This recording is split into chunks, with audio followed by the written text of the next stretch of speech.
I think there's this like unique thing to board gaming where one, you have this physical item that occupies space in your house. You know, most like people collect action figures or people collect DVDs or, you know, back in the day, people collected physical video games. Not so much the case anymore. People have mainly gone to virtual, but in the video game world, people talk about like their backlog. Like, oh, I have this backlog of games. And most people will argue that, you know, the backlog doesn't really matter. Just play what feels good and play what you like to play. And then don't stress yourself out by looking at your backlog. But if you have just a hard drive full of games sitting as your backlog, it doesn't occupy a physical space in your house that is like causing pressure on you, you know, to look at a giant shelf every day and go like, oh man, I spent good money on this, probably more than most of those people spent on a virtual video game or a digital video game. And I will not get nearly as many hours of enjoyment out of this, but it's part of my collection. And so it takes like a different mindset on how you collect and hold those physical items that you are choosing to occupy space in your house. Welcome to the Operation Game Night podcast, where the mission objective is to play more board games. Put your battle rattle on and mount up. Let's start the show.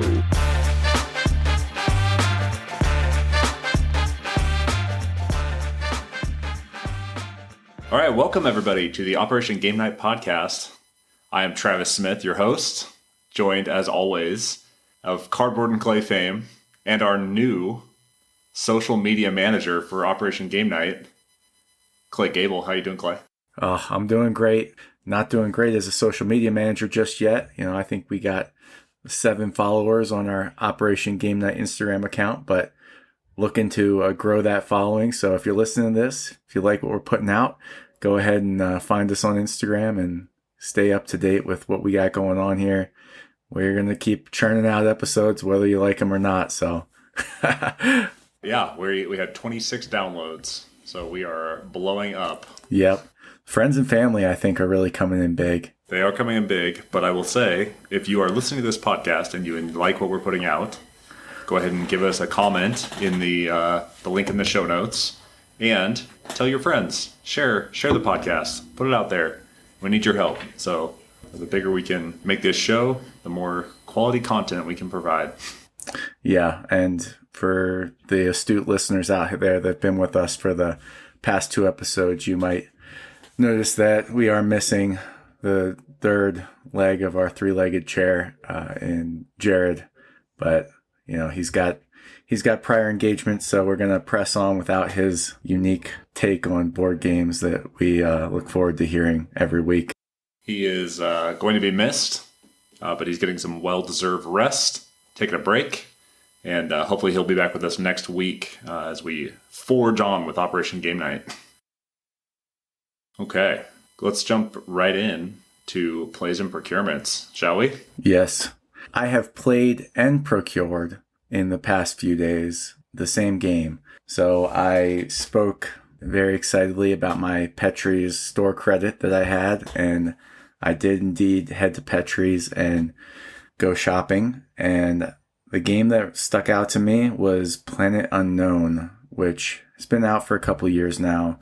It got a lot of buzz when it first came out, and it seemed interesting, but I never really saw it anywhere, and I didn't go out of my way to get it. So when I saw it at Petrie's, I was like, you know what, this is going to be a good purchase for my Petrie's bucks. I'm trying to get some more games that are on the lighter variety since you and Jared have left me. So I have been skewing lighter with my game purchases. But so I picked that up, and then my parents are in town this week.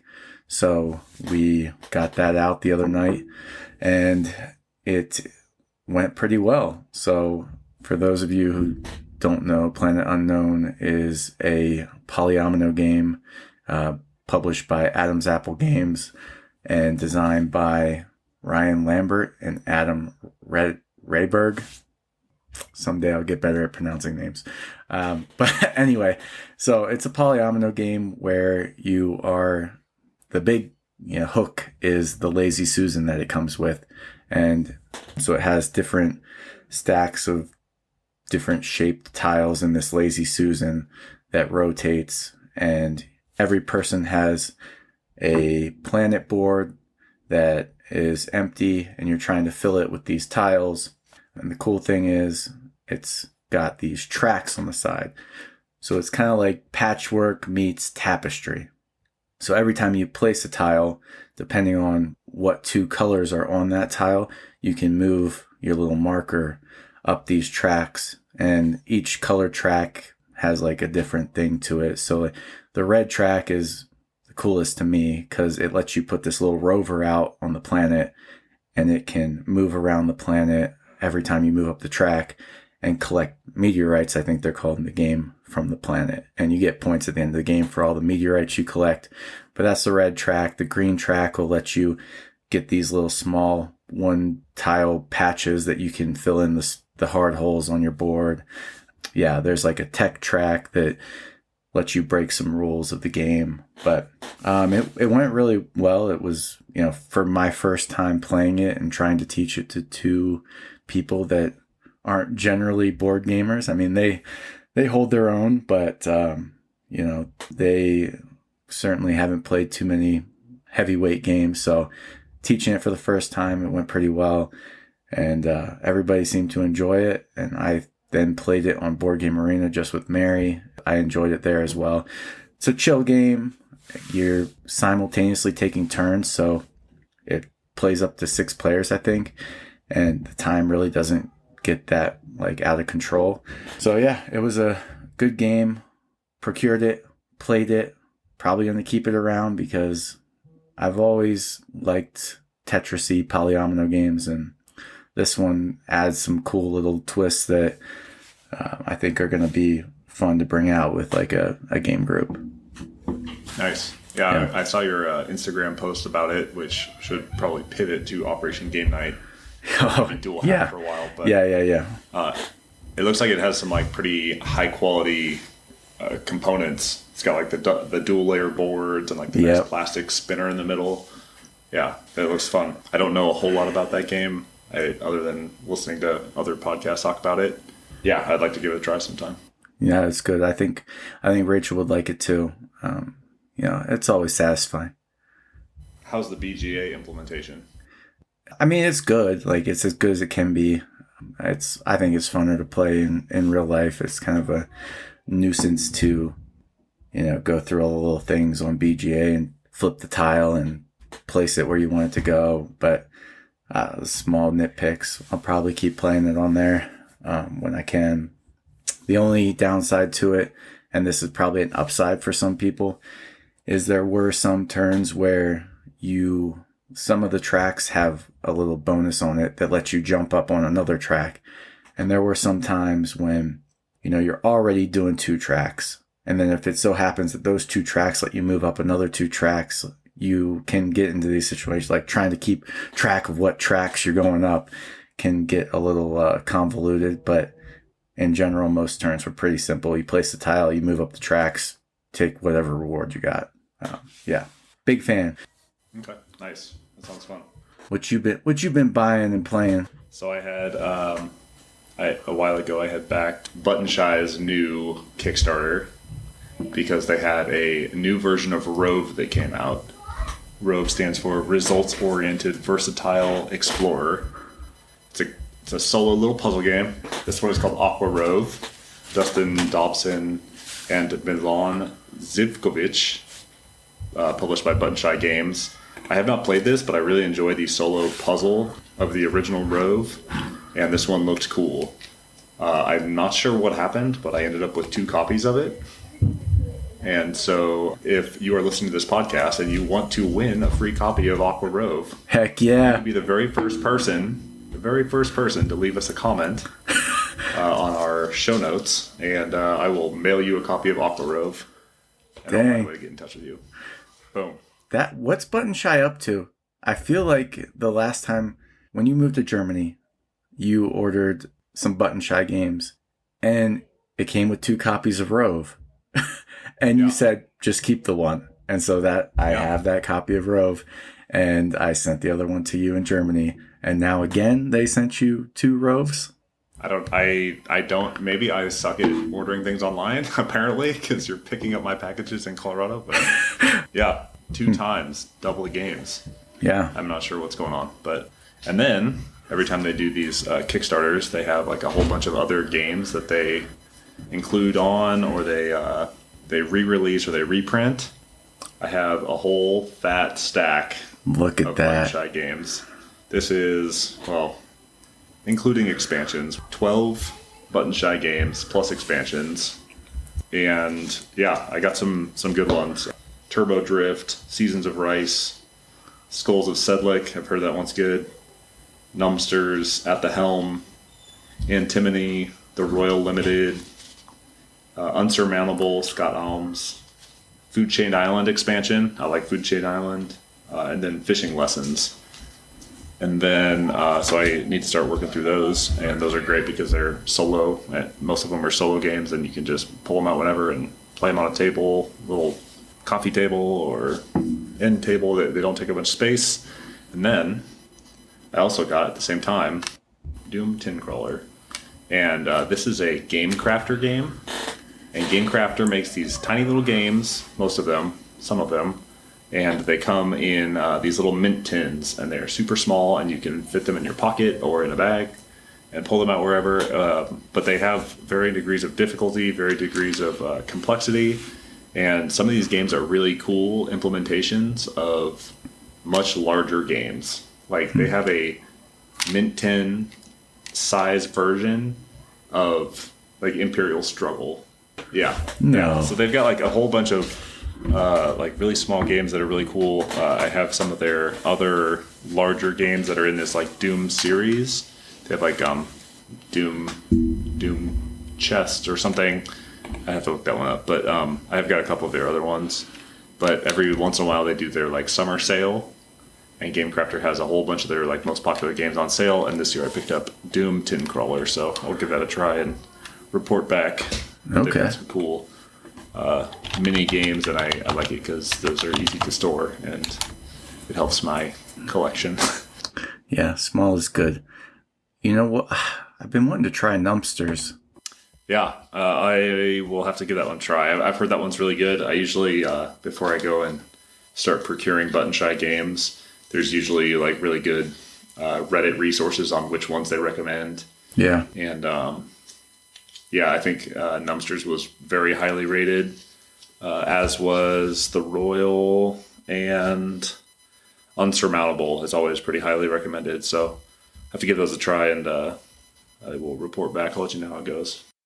The other one from Button Shy, do you have In Vino Morte? Is that what it's called? I do. Yeah, it's basically like the scene from The Princess Bride where they have the 2 cups and one is poisoned, and they're trying to figure out which one is poisoned and swap them back and forth, and you know, one person deals the poison and the other person chooses which one to drink out of. It's like that, but you can play it with more than 2 players. So one person is like the dealer, and you deal out a minimum of 1 poison and a minimum of 1 wine. And everybody else can get wine or poison. They could all be poison except for 1 wine. They could all be wine except for 1 poison. And you go around the table, and each person decides if they want to trade with another person or drink what's in front of them. And then the dealer does not get to choose to swap because they can keep track of where it's all going if they pay close enough attention. So they just drink whatever's in front of them when it gets back around to them. And it's a game of elimination down to 1 winner. Wow, it plays 9 players? Yeah. Yeah, it's pretty fun. It's like you're sitting around waiting for food to... Actually, last time we went down to Munich with Rachel's family, we were sitting around the table, and everyone's kind of tired from their travels and stuff. And I pulled that out of my bag, and we played it at the table, and it was awesome. It was a good time. We played it at, six people? And it was great. Yeah, that's one I'm probably going to have to get. I like those kind of bluffing social games to have on hand. Yeah. And it's, 12 cards in a little wallet size thing that you can just tote around wherever, and it's real compact and portable. So, yeah, I really enjoy that one. It's good for especially if like people aren't into board games per se, anybody can decide to either like swap or drink. That's the whole interaction. Yeah. It's fun. Yeah, I like that. That sounds good. I do have one more addition to the games that we played. Rachel and I last night played Beacon Patrol. It was on my shelf of shame for a while. 2023 Pandasaurus Games, designed and art by Torben Ratzleff. And that game is awesome. It's a cooperative puzzle game. Each player controls a little dinghy, little ship, and you are sailing around this ocean that is made up of tiles. So on your turn, you draw 3 tiles. You have 3 tiles, 3 movement chips. You can place a tile and immediately move there. You can move to another tile with one of your movement tokens, or you can swap tiles with another player and move to that, and play it that way. And it really reminded me of Land and Sea. You remember when we played that? Yeah. Where one player is the land, the other is the sea, and you're trying to make the islands. So it's kind of like that, where you are building out this map as you go along, and you only score points for tiles that are closed in the cardinal directions. So if I have one little square tile that's an ocean and it's got a buoy on it, let's say, if that buoy is enclosed with 4 other tiles, doesn't matter what's on those, the buoy will score 2 points. If you have a lighthouse that's typically on land and end up with larger land masses that you have to build out, those are worth 3 points, and then everything else is worth 1. And it just has a scale of performance between 0 points and 56 plus, which is like the max. Rachel and I did not get anywhere near that. We got like 22 points, 23 points, and we got the second highest, or the second lowest rank, but I definitely want to try that one again. And I just found out that there's an expansion for it called Ships and Shores that has asymmetric player powers. And so each of the dinghies are like the ships that you control as you explore this map. They do different things on every turn. So I'm definitely going to pick that up because it was a pretty fun game, and you can play it solo, and it's 30 minutes or less. I would recommend it. If you have not played Beacon Patrol, Mary might like that one. Yeah, I just looked it up. It looks like it's like a small Oink game size box. It's not Oink Games, but it's maybe like 6 inches by 10 inches. It's a little bigger. It's kind of this like elongated one. Yeah, it's. Now I see it with a person, and it is a little bigger. Yeah. But it is the same dimensions. That longer looking, but yeah. Are we ready to move on to our main topic? Yeah. Let's talk about our carefully curated collections. Carefully. Some alliterations. Yeah. Clay, tell me about how you approach collecting. What do you think about? Are you trying to get into different genres? Are there certain player counts you're looking after? When you are going to buy a game, now that you're flush with Petrie's cash, how do you approach what game you're going to buy next? And how do you think about your collection? Yeah, so we chose this topic with Jared being out specifically because we, the two of us, Travis and Clay, have probably a bigger issue with procuring games than Jared. He is very discerning. I can give you his 4-1. If Jared, it's his favorite game, he might buy it. Travis and I will buy games. He'll think about it on a whim, but it's evolving, and I'm trying to get better about being more diligent about what comes in and what goes out. So in the early days, it was just boom, top 10 list. They said these are the best gateway games. Got them, all 10. Boom, moving in. Since then, I started. I base it a lot on who I'm playing games with. And if I think the main people I'm going to be playing games with, like I talked about earlier with Planet Unknown, are going to be into like medium weight games, I'll go looking for some good medium weight games to buy.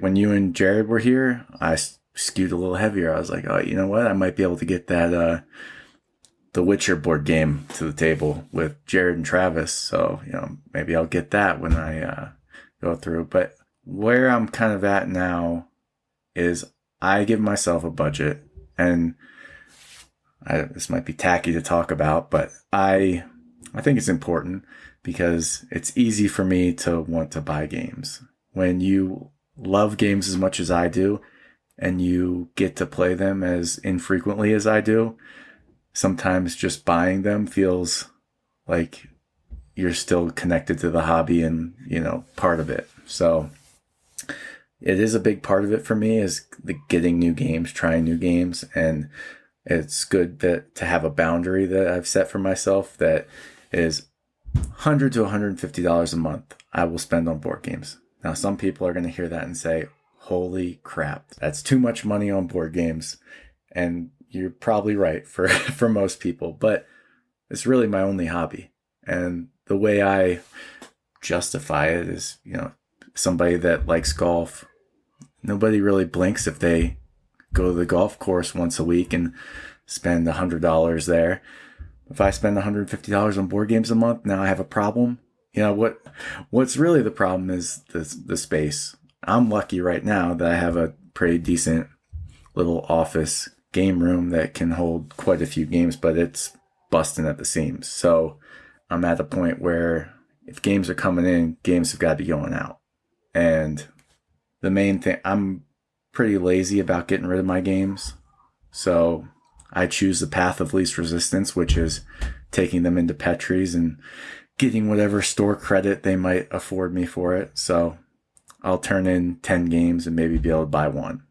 And that helps keep the collection lean down. But anyway, those are like my overall stances on it right now. I can talk more about what makes me want to buy a game and things of that sort. But in general, where are you at?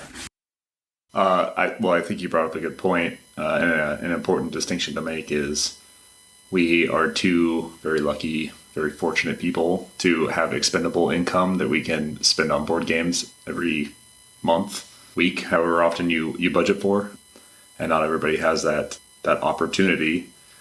So this is kind of a different take on how we collect and how we think about collecting, because we do have that disposable income. Now I'm about to have a kid, so most of that disposable income is right down the drain, and I probably have far too many hobbies, so I don't spend quite that much, but it's probably just as frequently that I splurge on games. So, but yeah, when I go about collecting, I think I talked about it last week with my top games. I like to think about like what it will feel like to get to the table, and that's a big thing for me.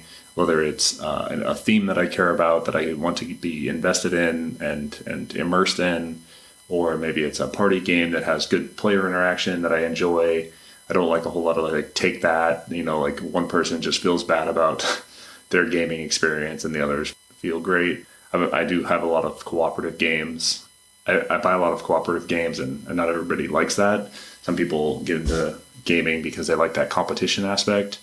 But cooperative is important for two aspects. One is that people tend to enjoy cooperative games as long as you're not like jockeying for leadership roles and like telling other people what to do. But two, I can oftentimes play cooperative games solo.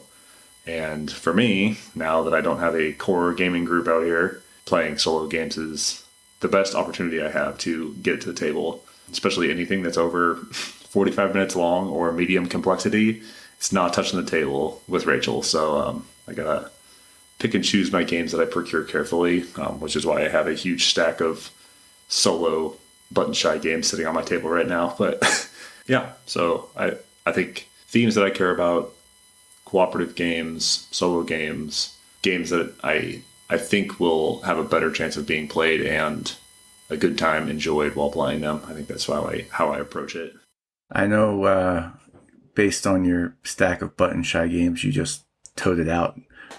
I think we both have a bend toward a completionist mentality about things. So, oh yeah, if there's something like button shy where you can get all the little wallet games and they look so nice together and like, look, I have them all, I will do that. I have that irrational urge to just have all of a thing. And yeah, the most recent thing was obviously that Marvel United Multiverse pledge. Like, wow, I will never come close to playing everything that's in there. And I know that rationally, but it feels so good to have all of it. and it makes me want the previous two Kickstarter all-in pledges. And I can't do it. I want to. I can't though. But yeah, and things that just look nice together, like Bitewing Games has started putting out those little smaller games, but they all have similar art and they all are in the same box with a little magnet, like Soda Smugglers and Hot Lead, like they come out with a little trio like that. I'm like, well, I really only play this one, but I would like to have all three of them to sit together on the shelf and look nice. Again, that reminds me, shout out to Oink. That's also another publisher that I don't even need, like I won't barely even look at what the game is. I just like having those boxes. And I'll get it if I see it. I'm like, okay, there's an Oink game. I'll add it to my little Oink game collection because they're nice to have. Place of privilege, but I feel like we both have that urge to have the full set. And not to derail us too much, but this is kind of along the same line. I went and I got the Everdell Big Box, that big chonky boy that's like 3 feet by 1.5 feet, and it weighs 50 pounds. And then they're like, this is the big box. They're kind of suggesting that will be the ultimate. That's like the last thing that they're going to put out. And they come out with Far Shore, and they come out with all these other expansions. And then they just launched Everdell Duo on Kickstarter. Mm-hmm. So, yeah, the collector in me is not happy with them right now. But I did the exact same thing. I, like, Western Legends, we played the base game. And I was like, how do I find all the expansions for this? And I went out and got those. Yeah, especially for games that I really like. I am definitely a completionist. I mentioned, like, in my honorable mentions last week, Nemesis. And Nemesis base game is great. I will probably very rarely get the base game to the table, but it hurts my heart a little bit that all of their expansions and their reissuance of Nemesis in different form factors and fashions just hurts that I cannot procure all those because it would be fiscally irresponsible for me to go out and buy all the Nemesis. Yeah, you bring up, I didn't even mention expansions in the completionist thing, but yeah, I have all too often went to the game store, saw an expansion for a game I like, and I'm like, you know what? I like that game. I want to have more of it. And I never play it, but I have it. And sometimes it's easier to justify getting an expansion to a game you already own, especially when you got the old lady who's monitoring what's coming in the door, and you're like, it's not a new game. It's just an expansion to the one we already know how to play. So yeah, that can be a real trigger, is seeing something that, like, makes me feel like I gotta have it because of that urge to have it all. Another thing that gets me going is certain publishers. Again, along the lines of, there's certain publishers that if I see they're putting out a game, I'm probably going to give it a try and get it. And again, we are lucky that we can buy a game just to try it. Not everybody can do that, but I will do that because certain publishers have earned that trust from me that if they're putting out a game, I believe I'll probably like it. So like Stonemaier Games, they're not all hits for us, but I genuinely like their company. I like Jamie Stegmaier. I feel like he's a good leader of that company. And so when they put out a game, I like to support them. And more often than not, it's a game that is palatable and fun and we enjoy. Leader Games kind of is another one of those companies that they don't put out a ton of games. And when they do, it's usually a banger. I've loved Ahoy, Root, I like Fort. Arcs, yeah. How can I forget Arcs, the new hotness? But yeah, I've loved all those games. I recently got Oath used on like a local board game swap. I am very doubtful that it will ever see the light of day, but I like having it because I like leader games. They all look good together sitting on the shelf. It's another company that is gonna usually get my business if they put something out. And then Bitewing Games has kind of been one lately that I don't ask too many questions about when they put out a game. They're a newer company. I have appreciated the games they've offered up. They have a nice production. They're usually reprinting Knizia games, which another trigger for me is like, if I see Reiner Knizia made a game, I'm probably going to give it a try because more often than not, I enjoy them. I enjoy the lighter rule set, the depth of decision making that comes from his game. So yeah, Bitewing's another one that I keep an eye on. If I see they're putting something out, I'll probably hop on it. Like, they recently had a Kickstarter for some 2-player games for Bitewing Games that were Knizia games, and I was like, I'm gonna hop on that. So you mentioned Reiner Knizia. Today we were in Kokum, and we were kind of touting around and just exploring a little bit. And there's this lady that was set up on the side of the road with her little table where she's selling antiques and stuff. And she had a copy of El Grande and Quo Vadis.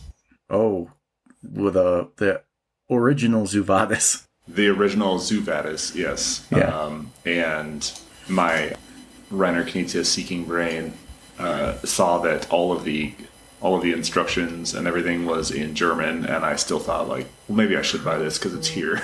Yeah, I already own this one, and it's Reiner Knizia. I know that I own Zuvadis, and it's sitting in my basement, but maybe I need this one too. Jeez, yeah, that's a pretty cool opportunity. I'm sure she was selling it for probably cheap, huh?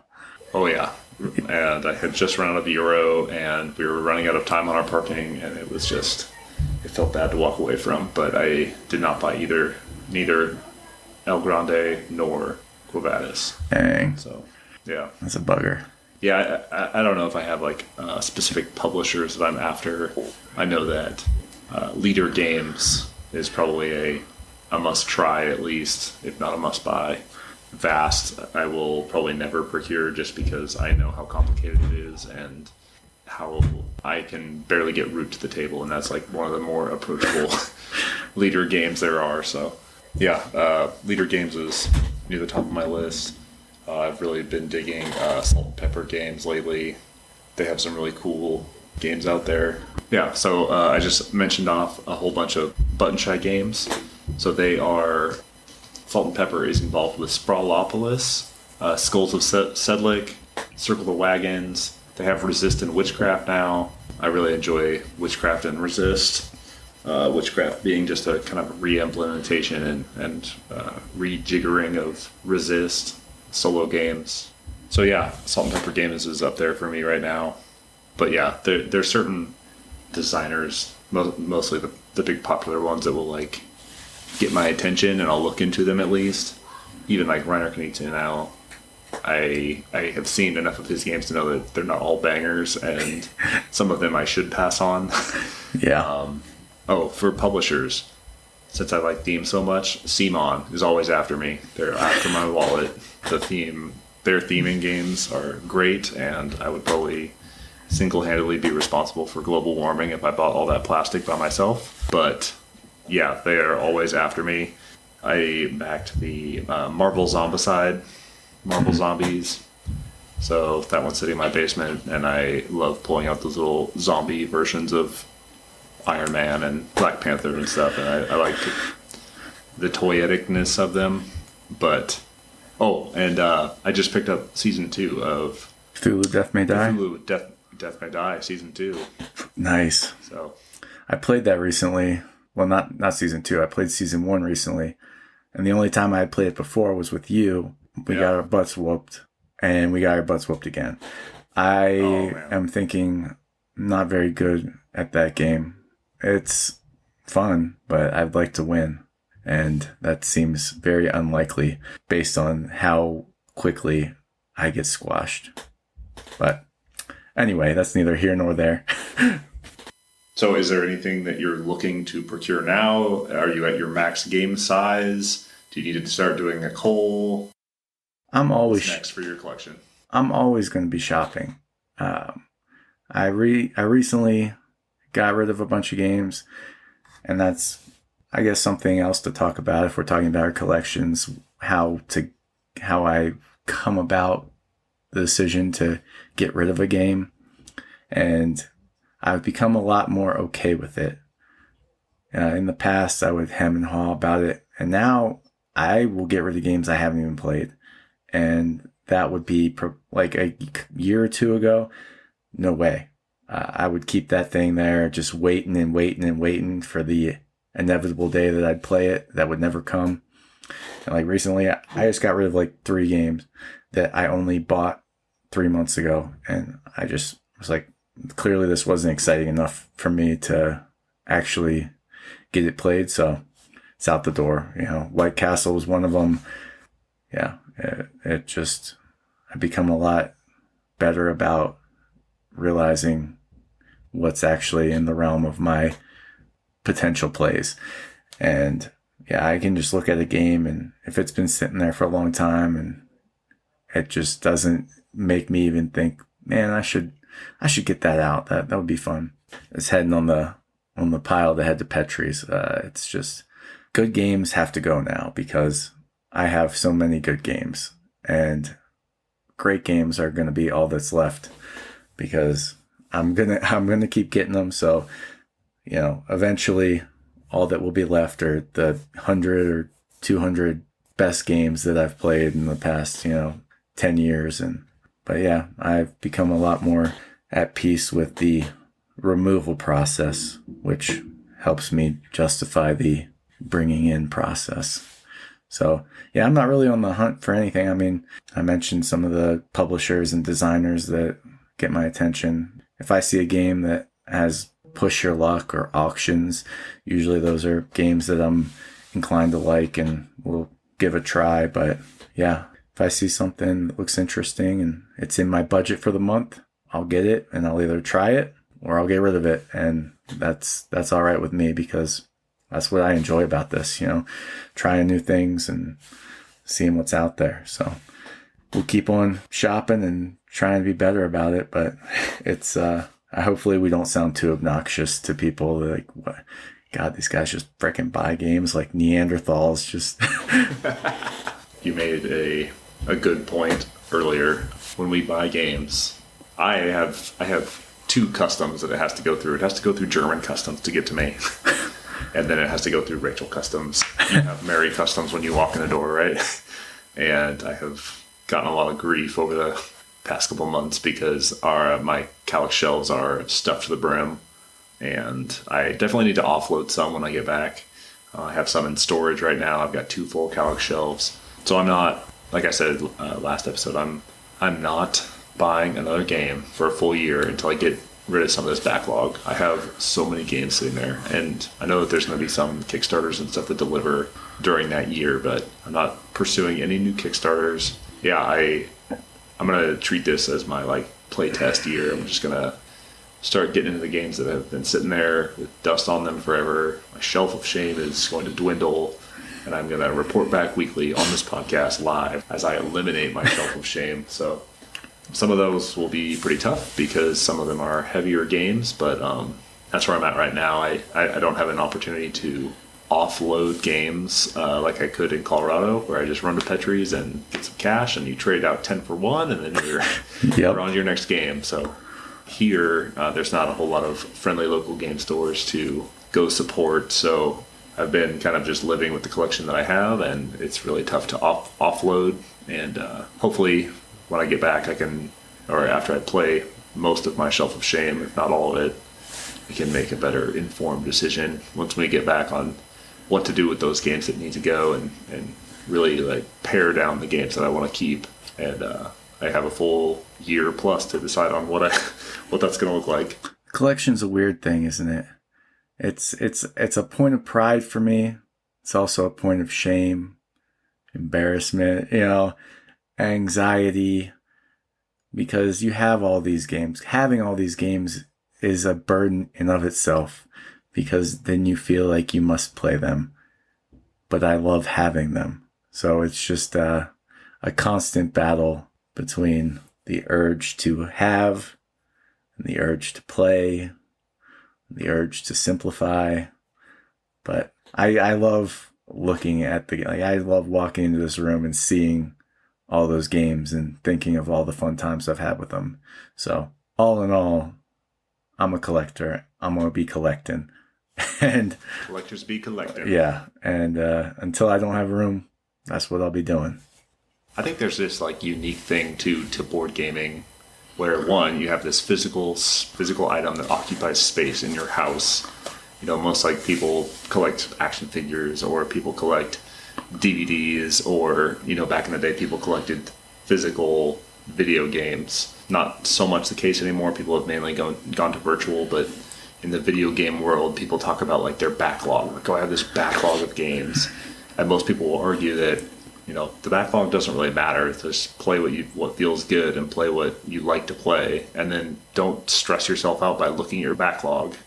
But if you have just a hard drive full of games sitting as your backlog, it doesn't occupy a physical space in your house that is like causing pressure on you, you know, to look at a giant shelf every day and go like, oh man, I spent good money on this, probably more than most of those people spent on a virtual video game or a digital video game. And I will not get nearly as many hours of enjoyment out of this, but it's part of my collection. And so it takes like a different mindset on how you collect and hold those physical items that you are choosing to occupy space in your house. All right, are we ready to hit our quick hits? Let's hit it. What else have you been doing besides board gaming? So we talked off air, but I did start listening to that Elantris book, which is a Brandon Sanderson book. I've seen his name all over the place for years and years. I have a hard time personally with getting into a fiction book, just because I usually listen to audiobooks when I'm driving to work, and I usually have other stuff on my mind, so it's hard for me to get into like a world and like really immerse myself in a fiction novel. But I had some Audible credits, and I was like, you know what? I've heard good things about this author and this series of books, so I got Elantris, and I'm a few chapters in now, and it's interesting. It's keeping my attention. I want to keep turning it on, and that's why I didn't have a problem driving over to your place to pick up your packages yesterday, because it's like, oh, that'll give me 50 minutes to listen to the book. And yeah, so it's been good. It's a departure from what I normally listen to, which is either board game podcasts or nonfiction self-help books. So it's been nice. If you have Audible, I have two recommendations for you. One is Project Hail Mary by Andy Weir. I started that. It is really good. As a space guy, I think you'll appreciate it. It's written by the same guy that does The Martian. Yeah. And the guy that does the Audible recording of it, like the Audible narration for it, is phenomenal. He gets really into it. Yeah, when Mary and I were training for a half marathon last year, we ran together, and like we would share. One of us would have one AirPod, one would have the other, and she like wanted to start a book. So we were listening to that book together, and then eventually our training paths diverged. And so we stopped listening to it, and for whatever reason, I just never remembered to pick it back up, but it was good, and I remember it like being really into it. Yeah. Super good. And then the other one, if you're into Lord of the Rings stuff, is the Lord of the Rings trilogy. And it's free. I think it's free on Audible. Maybe. Don't quote me on that. But it's narrated by Andy Serkis, the guy who plays Gollum in Lord of the Rings. No way. He gets so into it. He does all the voices. He does boy, girl, doesn't matter. He does all the voices, and he gets like really into it and acting it out. So I've really been enjoying that, and I'm kind of just listening to it whenever I have free time or whatever. Nice. Is that your quick hit, or was that just a... It's not my quick hit. Okay, well, what is it? I have two quick hits that are kind of related. So the first one is a documentary called The Contestant that Rachel and I watched. It's called The Contestant, and it's on, we watched it on Disney Plus, but I think it's on Hulu as well. Or it's on the Hulu section of Disney Plus. And it is about a man in Japan back in 1998. And this man, his name is Tomaki Hamatsu. And so he wants to go on a game show. So he applies and he gets picked up to be on this show called Denpa Shonen. And so he wins this contest. He's like, I'm going to go be on this show. And they have lots of different segments where they put people through these ridiculous challenges and stuff. And so he shows up to his first day of the competition. And they stick him in an apartment. And they strip him naked. And they give him this rack of magazines and a whole bunch of little postcards. And he has no food. He's got no clothes. He's got nothing to live off of except for this stack of postcards and magazines. And the segment that he's on is called A Life in Prizes.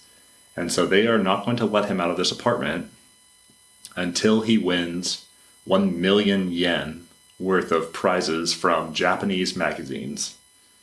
So he is frantically filling out these postcards and mailing them in to win prizes. He does not even know that his experience, his competition on the game show, will be broadcast to the world. And he has got a million of people watching him run around naked in this apartment, filling out these postcards to mail into these magazines so that he can stay alive. So he wins stuff like, he wins lobsters, he wins fleece pants, he wins dog food that he then eats for subsistence. So then, and that's another thing. So he's naked. They're broadcasting this on TV, and everybody's commenting. Like all the announcers and stuff on the show are commenting about how long this guy's face is. So they call him like Nabusi or something. Don't quote me on that. They call him something, but it is the Japanese word for eggplant. And so as he's running around naked, they have to censor it. So they put a little eggplant over his business. Oh. That's where we got the eggplant emoji related to male genitalia. No way. So then he wins his 1 million yen worth of prizes. They pull him out of this apartment. They fly him to Korea and they say, hey, do it all over again, now in Korean. This man does not speak Korean. He does not read Korean. And they give him Korean magazines that he has to compete for prizes in. So he has to teach himself the Korean alphabet. And he does it. He does it again. Jeez. And so they're playing this experience up for laughs. And, they cut it together so it looks like he's having a good time. He's dancing around his room and he's smiling at the camera and all this stuff. But they play it off like he's, enjoying this competition. But on the flip side, they have these interviews with him where he is talking about how that is the lowest point that he's ever been in his whole life. He is alone in an apartment, stripped naked, for 15 months. 15 months of isolation. It's insane. And so at the very end, he wins the Korea portion. So they pull him out and they put him in another apartment. And out of habit now, he knows, like, they put me in an apartment, I have to strip naked.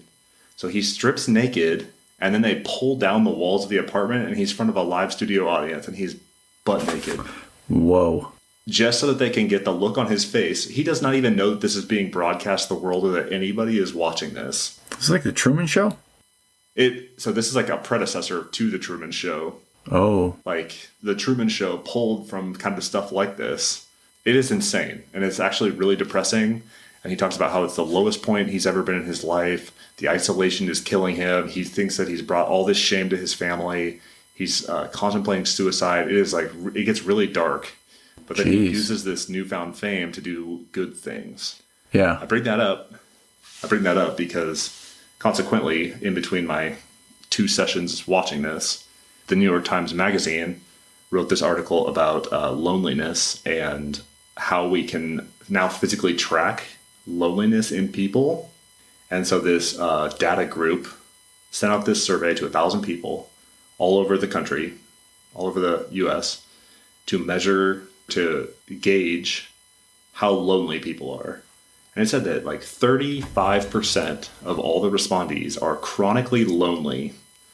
And then another 32% said that they are severely lonely or whatever the designator is. That's like 67% of the population now after COVID that says that they are experiencing loneliness on a day-to-day basis. Jeez. And they can measure it now based on heart rate, on these like chemicals that are released in your blood. And basically after COVID, people just didn't connect the same way that they once did. And so all that to say is that in board gaming, we have the unique opportunity to gather people around a table and experience something together, whether it's competition or cooperative play or in a story or a theme or whatever it is. We gather around a table to play board games, to spend quality time together. So if you're listening to this podcast out there, next board game night, put down your phones and enjoy each other, connect with one another, and tell your board game group that you care about them and that you love them and that they are important to you. Because like Clay and you and I used to be in a pretty tight board game group, met religiously, and now it sucks being so far away and playing digital games just isn't the same. And I appreciate you, Clay, and I miss you. Well, thank you, Travis. I was there to play the games with you. I do too. I can't wait for you to be back in America, and it will be at least easier to connect maybe on a quarterly basis, get some games together. Hell yeah. Get to another board game house. Those were the golden ages. The golden days. Well, they'll be back again. Yeah. I hope. They will. On that positive note, thank you for listening to the Operation Game Night podcast. I have been Travis Smith. He has been Clay Gable. And we're out. The Operation Game Night podcast was created, produced, and edited by me, Travis Smith, and co-hosted by my good friends Clay Gable and Jared Erickson. Thank you for listening and hope to see you again next week.